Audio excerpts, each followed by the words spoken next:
This is episode 304 on the 25th of December 2020. Another exciting episode on the slab tonight, so stay tuned. This is Saurabh, and you're listening to my favorite talk show, The Weekly Show with Aditya.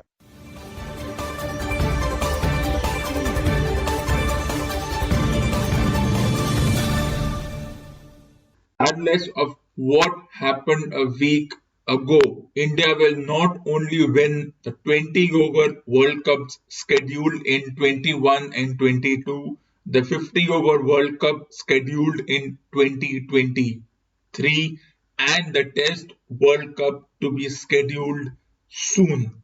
Not only will these tournaments be won, but the fall guy, Prithvi Shaw, whose technique has been dissected ironically by those individuals whose techniques have nothing special. He will be the player of the tournaments in all these tournaments. And that's not a prediction, that's a spoiler. Virat Kohli, who is no longer a part of the tournament, was right on the money when he said that India's performance in the previous match was being made a mountain out of a molehill, though some pseudo-experts agreed to disagree.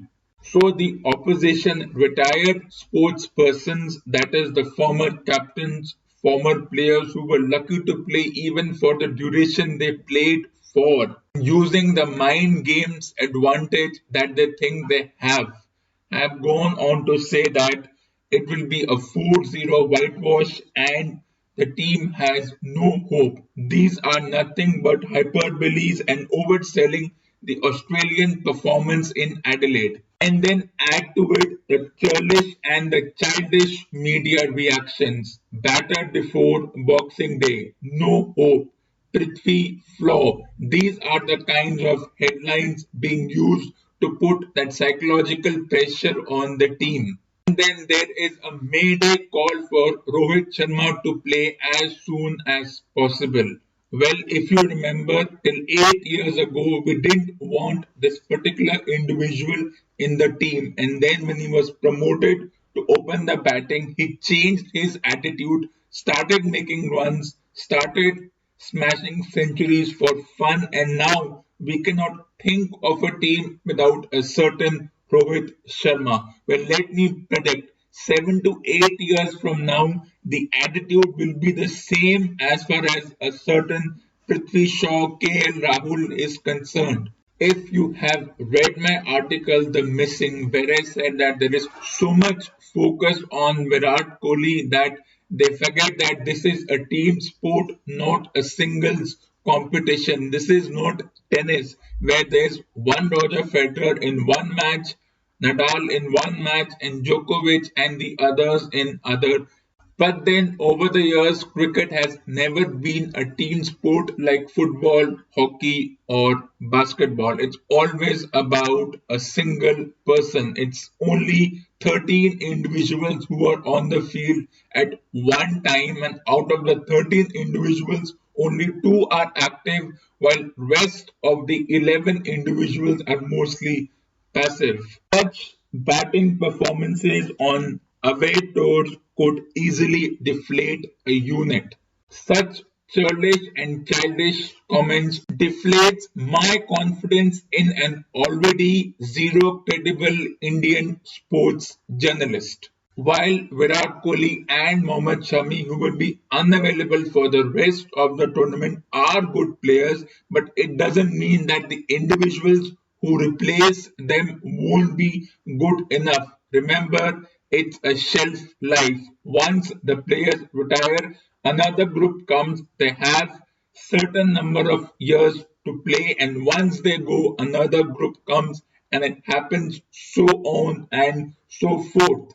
Targeting a certain individual who is still trying to make his feet firmly in the team is easy, as pseudo experts with their flagitious and defamatory remarks think it's easy to target a 20-year-old who hasn't yet put his feet firmly in the team's confidence. So what would be my team 11 for tomorrow's match?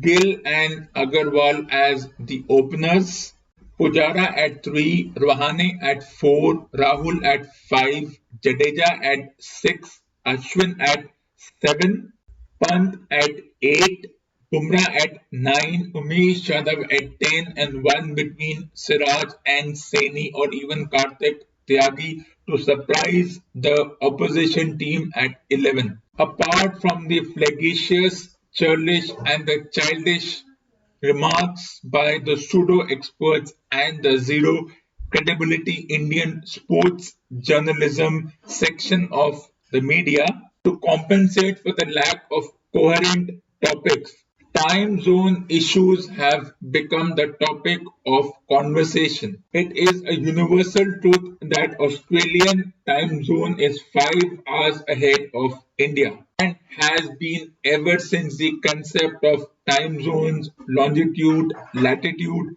came into the knowledge of humans. So why is a big debate being made of such a small issue that due to the time difference and the fact that Australia is 5 hours ahead of India, the matches start at 5 or 5:30 a.m. IST. What is there to debate about? This has been happening for centuries. On the other hand, countries such as South Africa and England are 4.5 hours behind India.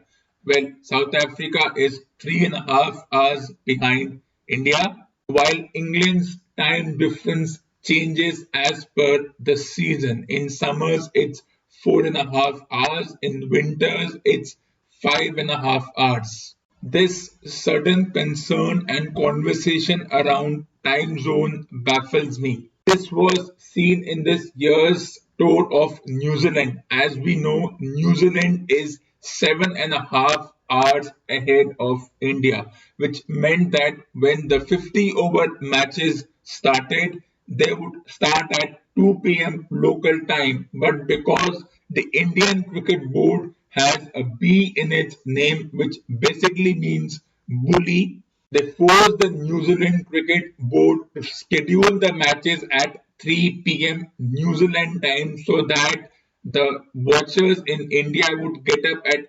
7:30 a.m. and not 6:30 a.m. It also happened during the 20 over tournament in New Zealand. In New Zealand, generally the 20 over matches are scheduled for 7 p.m. local time, which means 11:30 a.m. Indian Standard Time. But the Indian Cricket Board, in their bullying nature, forced the New Zealand Cricket Board to schedule the matches at 8 p.m. New Zealand time so that the audience in India would watch the match at 12:30 p.m. If you look at how the other countries look at this, well, if any other country towards New Zealand, they don't force a change in timings. If the match is scheduled at 7 p.m. local time, that's how it will happen. It's the other way around as far as England and India are concerned. If a tournament is scheduled in India which starts at 9:30 a.m. Indian time, this means that if somebody is interested to watch the match from England, they will also have to get up at 4:30 or 5 a.m. England time. So this time zone debate is meaningless. If somebody doesn't want to get up at 5 a.m., then don't. But remember, everyone's beloved Australian Open, which starts at 10 a.m. local time, also starts at 5 a.m. local time in India. So why is there no debate about that? And the way a certain player has been targeted, I wouldn't call the individuals who are targeting his techniques as critics, but as trolls and bullies. And we know what to do with bullies. Ignore them and possibly fire them.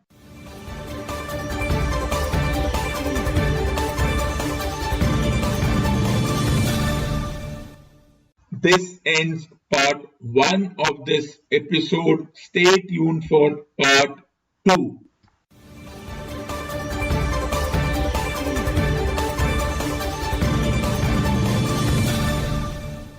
Welcome to part 2 of this episode.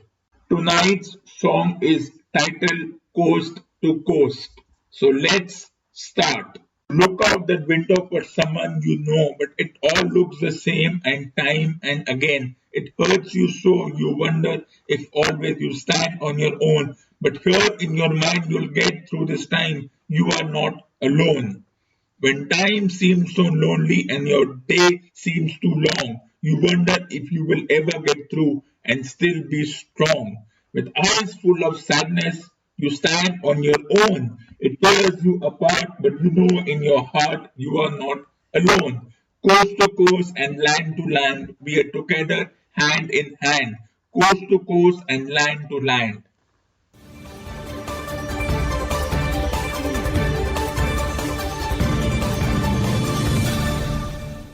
This ends part 2 of this episode. Stay tuned for part 3.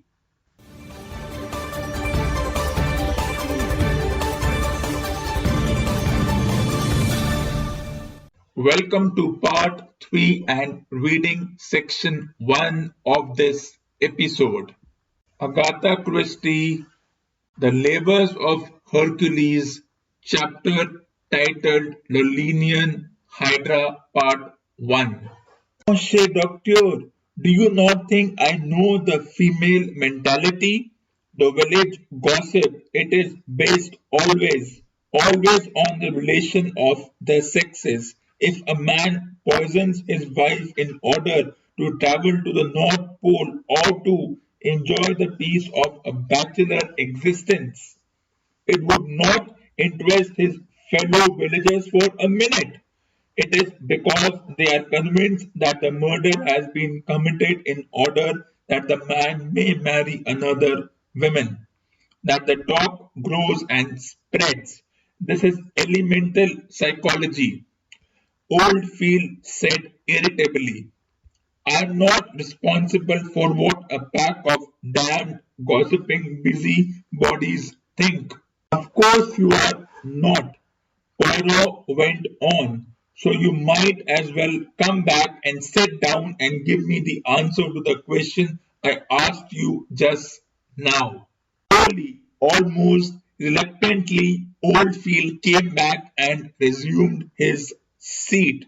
He said, curling up his eyebrows, I suppose it's possible that they have been saying things about Miss Moncrieff. Jean Moncrieff is my dispenser, a very fine girl indeed. How long has she worked for you? For 3 years. Did your wife like her? Oh, well, no, not exactly. She was jealous. It was absurd. Poirot smiled. He said, jealousy of wives is proverbial, but I will tell you something. In my experience, jealousy, however far-fetched and extravagant it may seem, is nearly always based on reality. There is a saying, is that not that the customer is always right? Well, the same is true of the jealous husband or wife. However little concrete evidence there may be, fundamentally they are always right. Dr. Oldfield said robustly, nonsense, I've never said anything to Jean Moncrieff that my wife couldn't have overheard. That perhaps, but it does not alter the truth of what I said. Hercule Poirot leaned forward. His voice was urgent, compelling.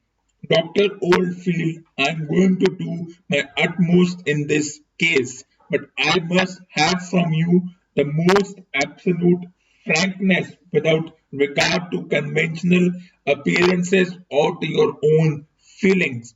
It is true, is it not, that you had ceased to care for your wife for some time before she died?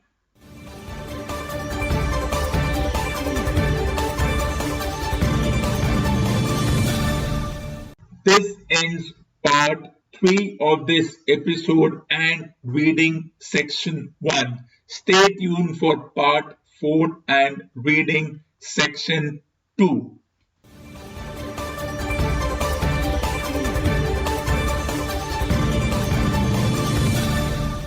Welcome to part 3 of this episode and reading section 2.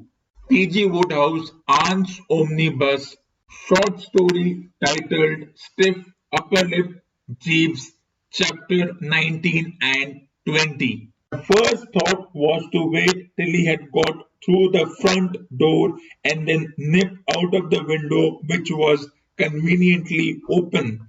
That, I felt, was what Napoleon would have done. And I was just about to get the show on the road, as Stiffy would have said, when I saw the dog Bartholomew coming sauntering along, and I knew that I would be compelled to revise my strategy from the bottom up. You can't go climbing out of the windows under the eyes of an Aberdeen terrier so prone as Bartholomew as always to think the worst. In due season, no doubt he would learn that what he had taken for a burglar escaping with the swag had been in reality a harmless guest of the house and would be all apologies. But by that time, lower slopes would be as full of holes as a Swiss cheese. Falling back on my second line of defense, I slid behind the sofa with a muttered, not a word to a soul stinker, chap I don't want to meet, and was nestling there like a turtle in its shell when the door opened. Pretty generally recognized at the Drones Club and elsewhere that Bertram Wooster is a man who knows how to keep the chin up and the upper lip stiff, no matter how rough the going may be. Beneath the bludgeonings of fate, his head is bloody but unbowed, as the fellow said. In a word, he can take it. I must admit that as I crouched in my haven of refuge, I found myself chafing not a little.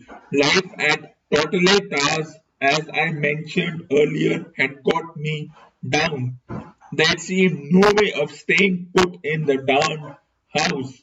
One was either soaring like an eagle onto the top of chests or whizzing down behind sofas like a diving duck. And apart from the hustle and bustle of it all, that sort of thing wounds the spirit and does no good to the trouser crease. And so on, as I say, I chafe.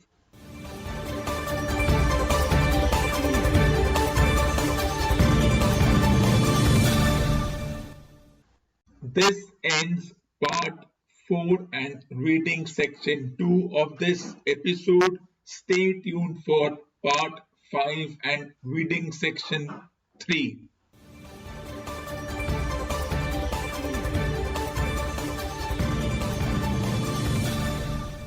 Welcome to reading section 3 and part 5 of this episode. David Baldacci's The Fix, Chapter 2. Darkness, it awaited us all individually in our final moments. Morse Decker was thinking that as he sat in the chair and studied the body. Berkshire lay on a metal table in the FBI's morgue. All her clothes had been removed and placed in evidence bags to be later analyzed. Her naked body was under a sheet. Her destroyed face was covered as well, although the fabric was stained with her blood and destroyed tissue. Post-mortem was legally required, even though there was no doubt whatsoever as to what had caused the women's death. Walter Dabney, by an extraordinary twist, was not dead, not yet anyway. The doctors at the hospital to which he had been rushed held no hope that he would recover or even regain consciousness. The bullet had tunneled right through his brain. It was a miracle he had not died instantly. Alex Jamieson and Ross Bogart, two of Decker's colleagues on a joint task force composed of civilians and FBI agents, were with Dabney at the hospital right now. If he regained consciousness, they would want to capture anything he might utter that would explain why he had murdered Anne Berkshire on a public street and then attempted to take his own life. Dabney's recovering to the point of being questioned was simply not going to happen, the doctors had told them. So, for now, Decker simply sat in the darkness and stared at the covered body, although the room was not actually dark for him. For Decker, it was an ethereally bright blue. The near fatal hit he had received on the football field had commingled his sensory pathways, a condition known as synesthesia. For him, that was represented by the color blue. He had seen it on the street when Dabney had killed Berkshire. He was seeing it now. Decker had given statements to the DC police and the FBI, as had the security guard who had joined him at the scene. There hadn't been much to say. Dabney had pulled a gun and shot Berkshire and then himself. That was crystal clear. What wasn't clear was why he had done it. Overhead lights came on and a woman in a white lab coat walked in. The medical examiner introduced herself as Lynn Wainwright. She was in her 40s with the compressed, slightly haunted features of a person who had seen every sort of violence one human could track on another. Decker rose, showed her his ID and said he was with an FBI task force and also that he had witnessed the murder.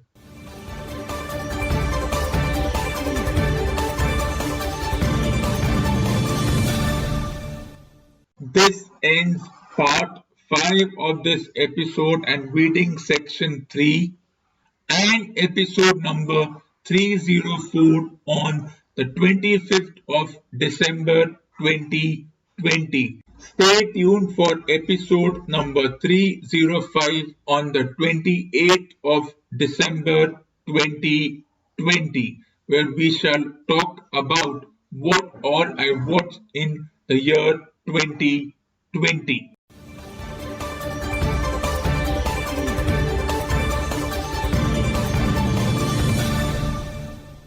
For more awesome content, tune in to the next episode of the weekly show with